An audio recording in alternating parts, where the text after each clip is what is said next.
Now is the time for our audience to prepare for another round of conspiracies and mysteries. And the one man we know who can deliver on this challenge is none other than Apollo von Aryx. So sit back and enjoy the show, and we hope you have a good time. Take it away, Apollo. Welcome, listeners, wanderers, and whisper chasers, to a mind-melting, myth-bending, and memory-erasing episode of Conspiracy Unearthed.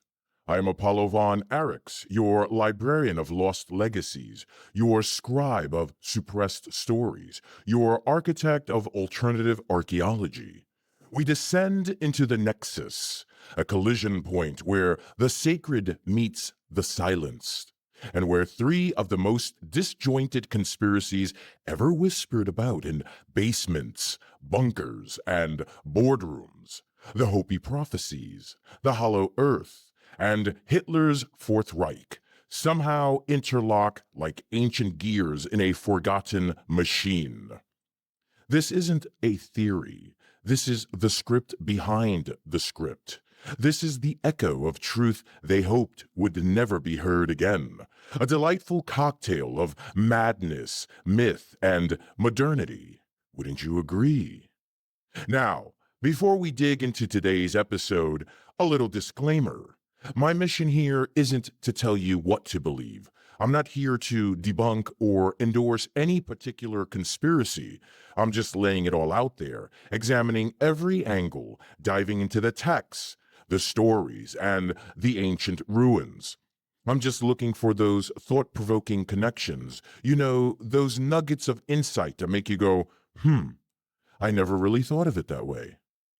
And tonight, we're going deep into a tale older than empires and stranger than fiction. A story whispered across sacred mesas, encoded in wartime obsessions, and now resurfacing in the strategies of the world's most powerful institutions. It's a web of prophecy, politics, and power one that stretches from the stars to the subterranean. But remember, this is Conspiracy Unearthed. We don't just scratch the surface. We dig until the ground starts whispering back. So, tighten your grip, light the lantern, and follow me into the shadows, because tonight we aren't just uncovering a conspiracy. We are unsealing a subterranean scripture carved into the bones of forgotten gods. Segment 1. Anu Sinom, the Keepers Beneath. Let's paint a picture. The world is ending. Again. The earthquakes, fire rains from the sky, and humanity faces the brink of extinction. Dramatic enough for you? Now imagine, just when all hope seems lost, a strange, otherworldly race of beings emerges not from the stars, but from the depths of the earth. According to the Hopi, these weren't your typical guardian angels with wings and harps. No, these were the ant people. Yes, you heard me. Humanoid beings who look like something out of a sci-fi fever dream. Elongated limbs, huge eyes, and a penchant for tunnels. And you know what? These ant people didn't just save the Hopi. They taught them how to survive. Imagine that. Humanity's survival thanks to some benevolent underground insect humanoids. Now here's where it gets interesting. This isn't just some bedtime story for Hopi children. Researchers like Frank Waters have documented this legend extensively in the Book of the Hopi. And spoiler alert, it lines up eerily well with other global myths. Sumerian flood narratives, Hindu epics about subterranean Nagas, even the Norse legends. It's like these ancient people were all in on the same secret group chat about underground saviors. But why stop at myths? Let's talk archaeology. Hopi Kivas, the ceremonial chambers dug into the earth, are believed to replicate the Ant people's underground homes. And it's not just a cultural homage. Satellite scans of Hopi lands have revealed something fascinating: vast cavities beneath the surface. These aren't natural caves, folks. They're engineered. Who built them? Or better yet, what built them? And then we've got Derinkuyu in Turkey, a sprawling multi-level underground city. Mainstream archaeologists call it a defensive refuge. Defensive against what, though?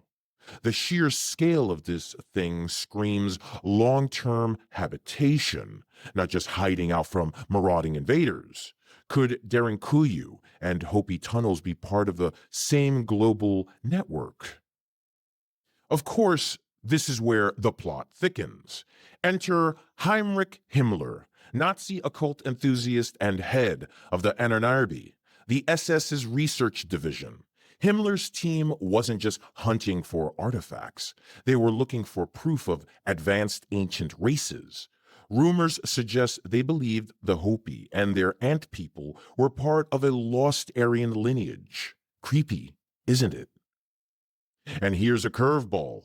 Modern-day figures like Elon Musk, oh yes, our favorite billionaire troll, is obsessed with tunnels. His boring company has created a global buzz, but could there be more to it? Musk, who loves dropping cryptic tweets about alien civilizations, might be onto something. After all, his Mars colonization dreams aren't so different from the Ant people's underground survival tactics. Let's not forget the Smithsonian. This institution has a history of misplacing discoveries that don't fit the mainstream narrative.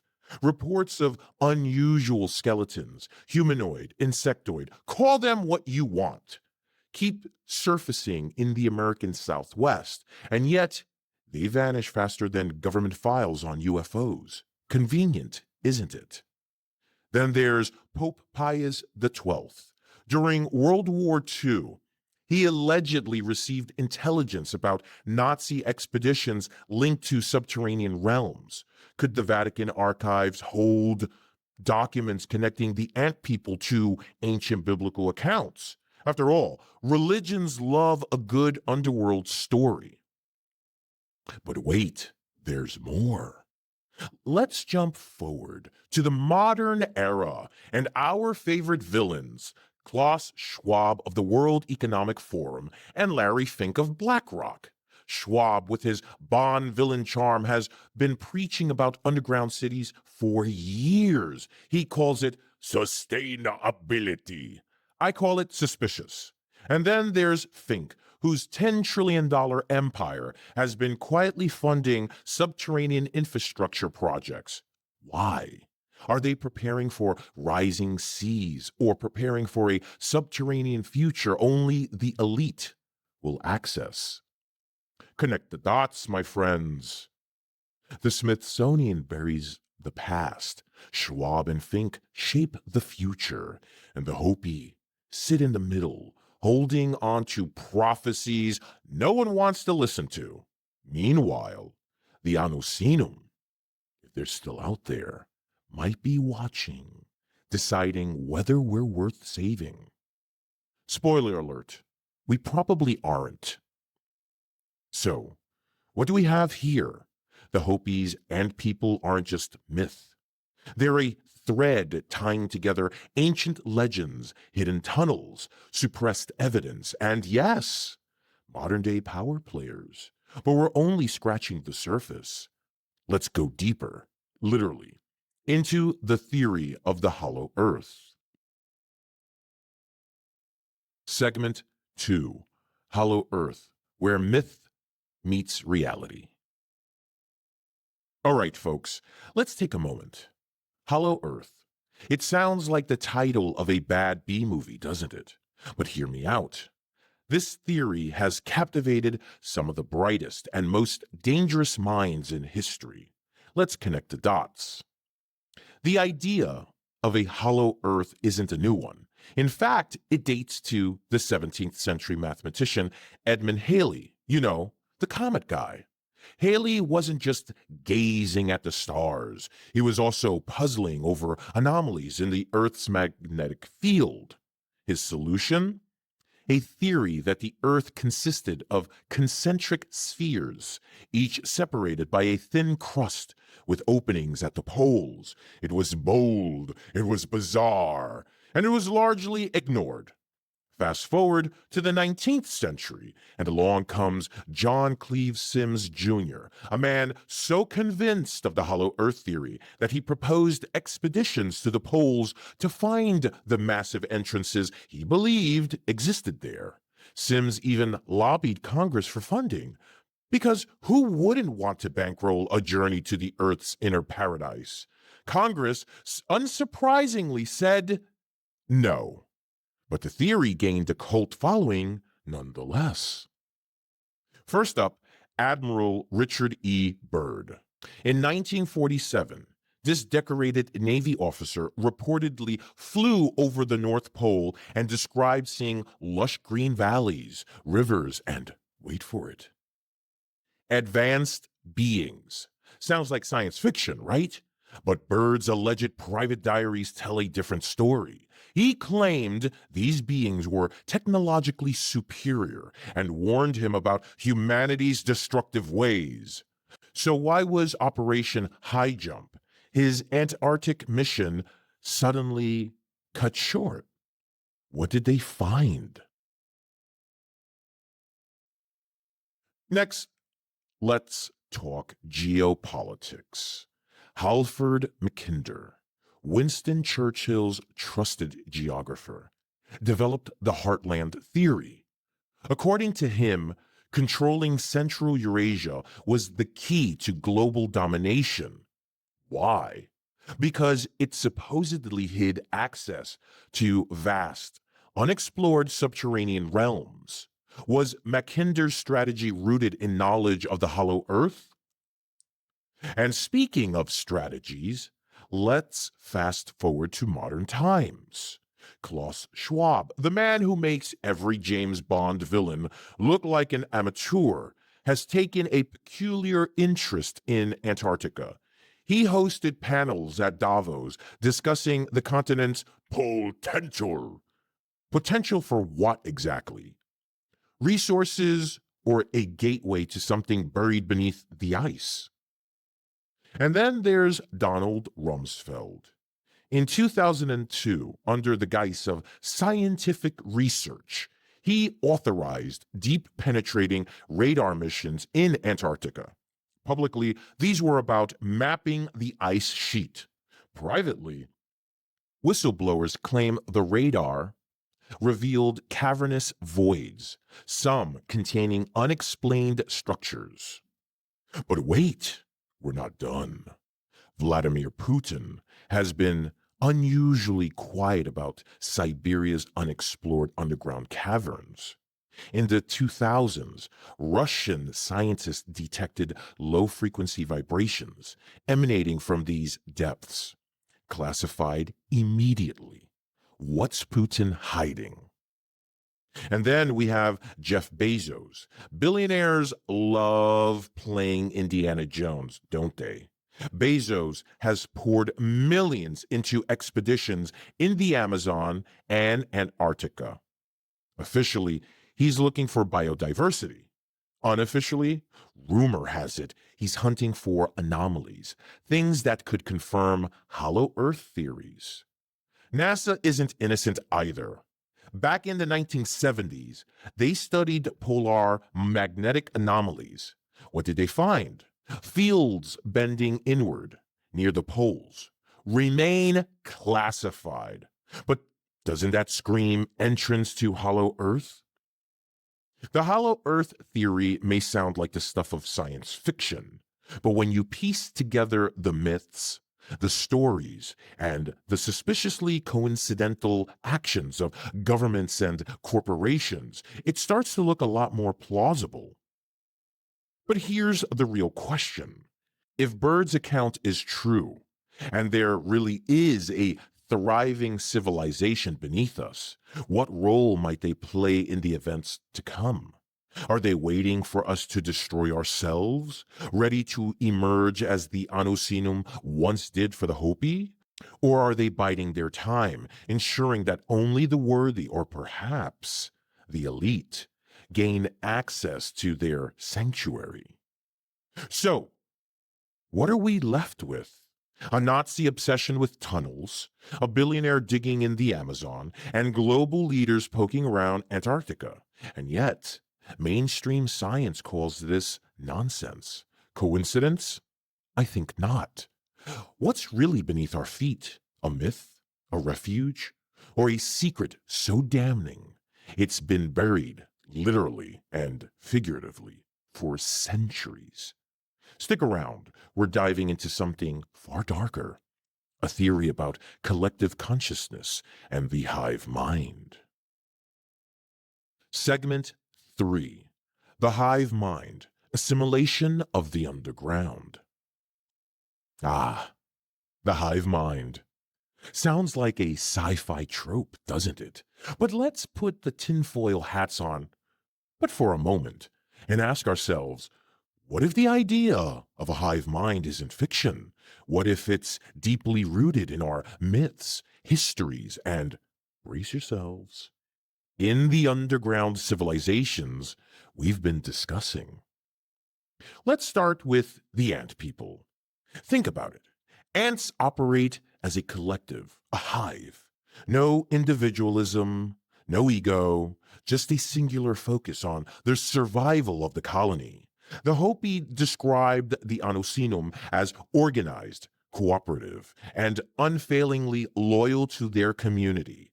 Now, what if this wasn't just a trait of the ant people, but their way of life, a hive mind, so to speak? Now, don't roll your eyes just yet.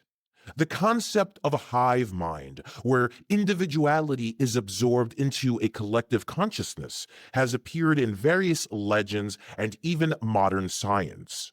Researchers like Dr. Rupert Sheldrake have proposed theories of morphic resonance, suggesting that living beings are connected through shared fields of consciousness. But what if the ant people harnessed this concept, not spiritually, but biologically? Now, here's where it gets chilling. Whistleblowers, including former NASA scientist Norman Bergrun, have spoken about intelligent mechanisms, not only in outer space, but possibly beneath our feet. Bergrun theorized that these entities operated as a collective intelligence. Could the ant people, or something like them, be remnants of an ancient hive mind civilization, still influencing us from below?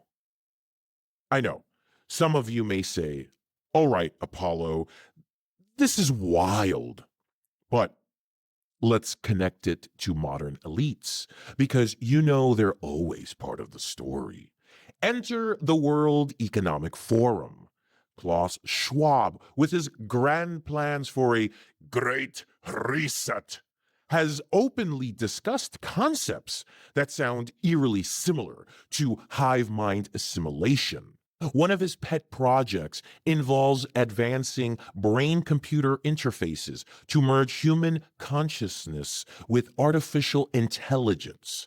Sounds a bit too Borg-like, doesn't it? And who's at the forefront of these technologies? None other than Elon Musk again. His Neuralink project promises to cure brain disorders, but what if the real goal is something more dystopian? Musk has half joked about AI becoming humanity's overlord. Could these technologies pave the way for a modern hive mind, controlled by a central elite? But let's not forget governments. The CIA's infamous MK Ultra program wasn't just about mind control. It was about mass influence, collective programming.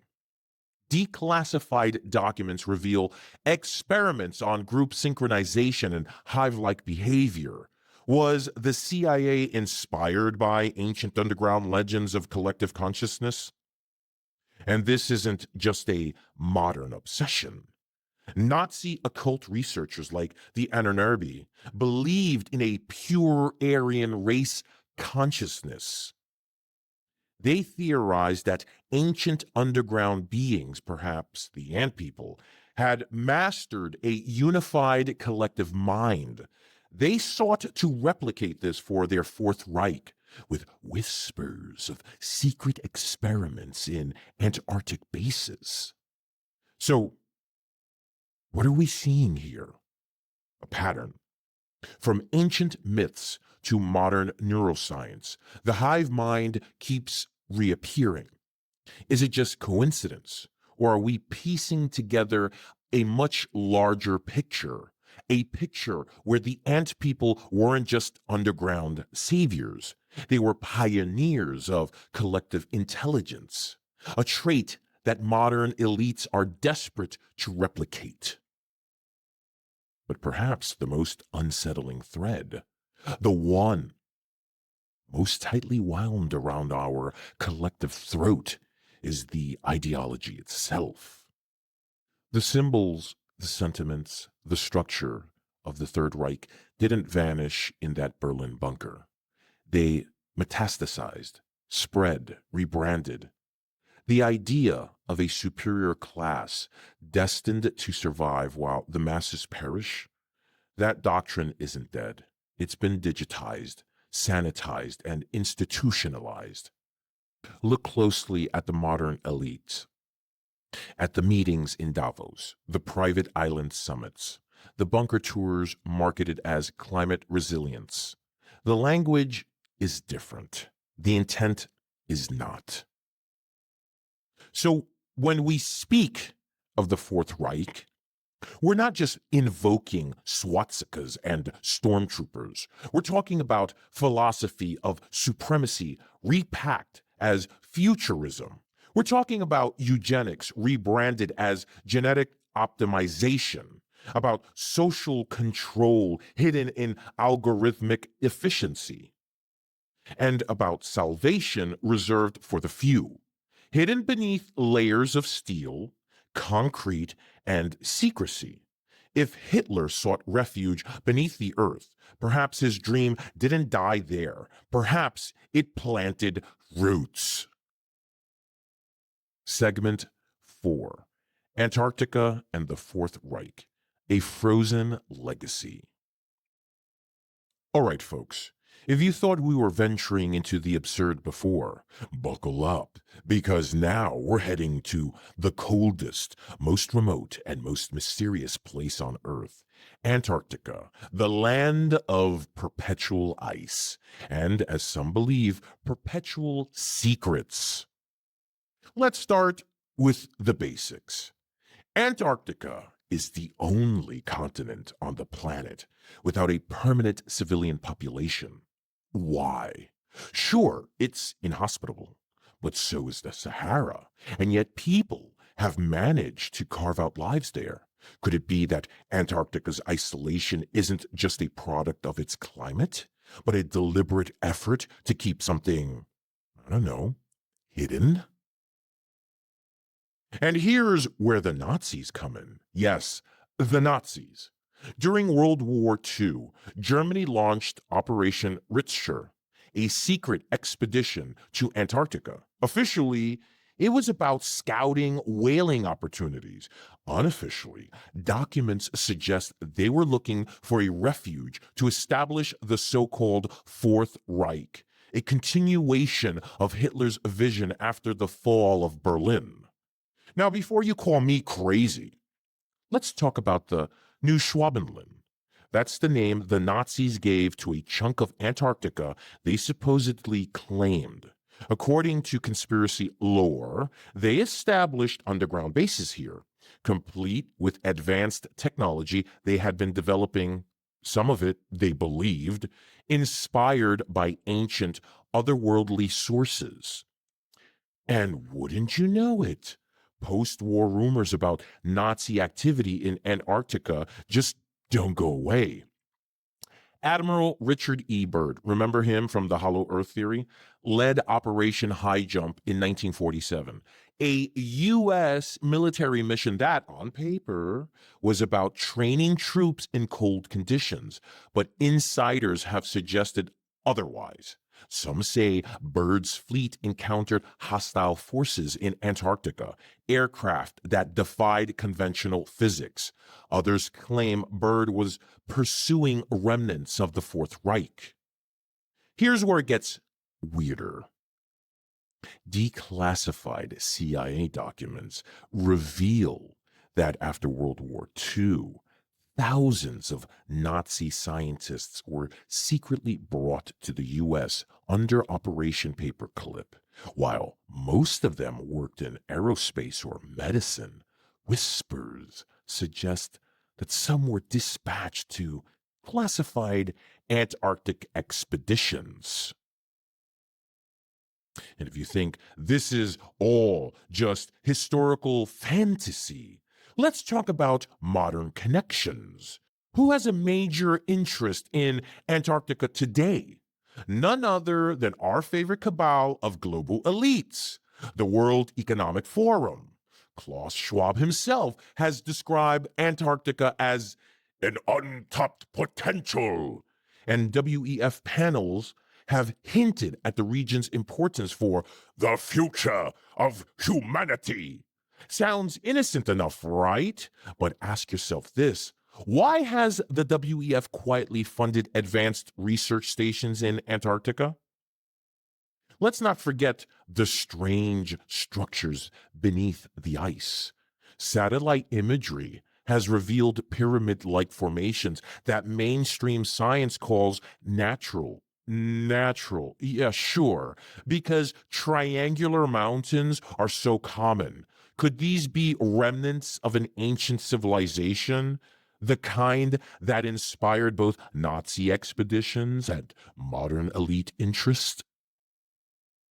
And speaking of pyramids, let's bring Egypt into the mix. Some researchers like Dr. Carmen Bolter suggest that the Great Pyramid wasn't just a tomb, it was a power plant, a machine. Could the Antarctic pyramids serve a similar purpose? Perhaps the Nazis believed these structures could provide the technological edge they needed for the Fourth Reich. But wait, there's more. Reports of Nazi submarines disappearing after the war, supposedly headed south, have fueled speculation that New Schwabenland wasn't just a myth. Whistleblowers, including former military personnel, have claimed that under the ice lies not just one base, but an entire network of tunnels and caverns. And here's where it all comes full circle. If the Ant people, the Hollow Earth, and the Fourth Reich are connected, then Antarctica isn't just a frozen wasteland. It's a key, possibly the key, to unlocking suppressed knowledge about our planet's past. But what happens if this knowledge falls into the wrong hands? Are the elites using it to create the New World Order? Or is there something even darker at play? Let's explore how this all ties into their ultimate endgame. Segment 5. The New World Order, Tunnels of Power. The New World Order. If you've made it this far, you already know where we're going. The ultimate conspiracy theory, the crown jewel, of globalist agendas, a secret cabal pulling the strings of governments, economies, and society itself, inching us ever closer to a one-world government. But what if this isn't just about power on the surface? What if the true levers of control are buried deep underground in tunnels and chambers that hold the keys to humanity's past and its future? Let's start with the basics. The New World Order is often dismissed as paranoid fantasy, but its components are real, very, very real. The World Economic Forum openly discusses a great reset, an overhaul of economies, governance, and even societal norms. Klaus Schwab, in his book, The Fourth Industrial Revolution, talks about technologies that will fuse our physical, digital, and biological identities. Sounds a bit hive-like, doesn't it? And where does all this technological experimentation take place? Underground. DARPA, the Defense Advanced Research Projects Agency, has been funding subterranean research for decades. Ostensibly, it's for military purposes, but leaked documents suggest otherwise. In 2019, DARPA announced a competition for exploring complex underground environments. Why the sudden interest in tunnels? Could they be searching for something more than strategic advantages? And then there's CERN, home of the Large Hadron Collider. This behemoth is buried 175 meters below the surface and has been linked to all kinds of conspiracies. Critics argue that CERN's experiments aren't just about smashing particles, they might be attempting to open gateways to other dimensions, or, dare I say it, to the hollow earth. Coincidence? Maybe. But consider this, my friends. The world's wealthiest elites, from Bezos to Gates, have been pouring money into underground bunkers. Publicly, it's about preparing for natural disasters. Privately, sources suggest they're tapping into ancient subterranean networks, possibly even those linked to the Ant People and Agartha. And what about Antarctica? In 2016, then Secretary of State John Kerry made a highly unusual trip to the frozen continent. Why? The official explanation was climate change research. But insiders claim Kerry visited a research station that uncovered something beneath the ice, something so significant it required his personal attention. Could this be tied to the rumored tunnels leading to a lost civilization? And let's not forget the Vatican. Yes, the Holy See is back in the mix. In 2018, it was revealed that the Vatican Observatory had been conducting subterranean studies, while their official line was that they were studying seismic activity. Some believe the church is searching for evidence of ancient technologies or even proof of humanity's origins. Here's where the plot thickens. Over the years, several world leaders, Bill Clinton, Angela Merkel, and even Xi Jinping, have publicly spoken about the need for a global coalition to tackle the world's problems. On the surface, it sounds noble, but behind closed doors, Whistleblowers claim these meetings often touch on subterranean resources and hidden potentials. Now think about this. The New World Order doesn't just want control over nations. They want control over knowledge, ancient suppressed knowledge. If the tunnels beneath Antarctica, Derinkuyu, or the Hopi lands connect to a global network, imagine what secrets they could hold. Technologies, energy sources, or even relics from a forgotten age. And if you think this is all too far-fetched, let me leave you with one final breadcrumb. In 2021, a leaked WEF white paper outlined plans for geological resource reallocation. Translation, they're digging for something, and I don't think it's oil. So what's the end game? A one-world government that controls not just the surface, but the very foundations of our planet? Power, my friends, isn't just about what's above ground. It's about what lies below. And speaking of what lies below, let's wrap it all up by tying these threads back to the ant people, the hollow earth, and what it all means for humanity.